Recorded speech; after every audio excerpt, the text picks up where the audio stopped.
ان کی پہاڑیوں میں جہاں بادشاہوں کے محل آسمان سے باتیں کرتے اور چاندنی راتیں شاعری میں ڈھلتی تھیں، ایک شہزادی تھی، شیریں۔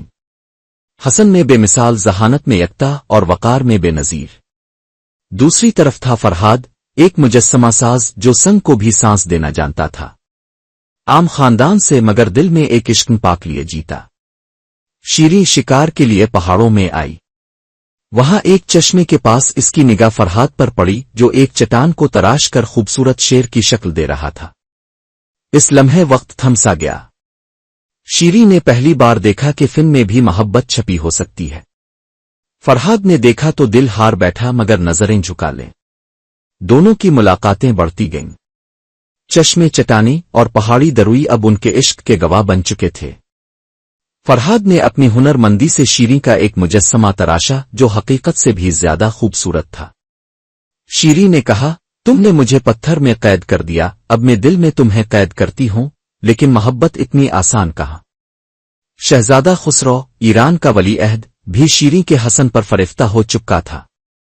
وہ شیریں کو حاصل کرنا چاہتا تھا، چاہے دل سے نہ سہی تاج سے۔ جب اسے فرہاد کا پتہ چلا تو وہ جل اٹھا۔ اس نے فیصلہ کیا کہ فرہاد کو راستے سے ہٹانا ہوگا۔ خسرو نے ایک چال چلی۔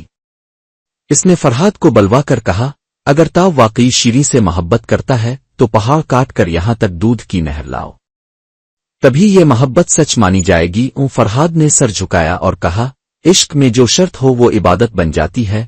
فرہاد دن رات سورج و چاند کے نیچے ایک تیشا لیے پہاڑ کاٹنے لگا۔ ہاتھ زخمی، جسم لاغر مگر جذبہ جوان۔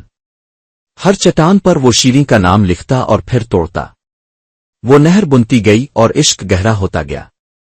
خسرو نے دیکھا کہ فرہاد کامیاب ہو جائے گا تو اس نے ایک جھوٹی خبر بھی جوائی، شیریں مر گئی ہے۔ یہ خبر سن کر فرہاد کے ہاتھ سے تیشا گر پڑا۔ اس نے آسمان کی طرف دیکھا، ایک آخری بار ای شیریں کہا اور پہاڑ کی چوٹی سے خود کو گرا دیا۔ جب یہ خبر شیریں تک پہنچی تو وہ بے قرار ہو گئی۔ اس نے خسرو سے منہ موڑ لیا۔ کہنے لگی، جس نے محبت کے نام پر سازش کی وہ راج کا حقدار نہیں۔ وہ فرہاد کی قبر پر گئی جہاں پہاڑ اب بھی اس کے نام کا گواہ تھا۔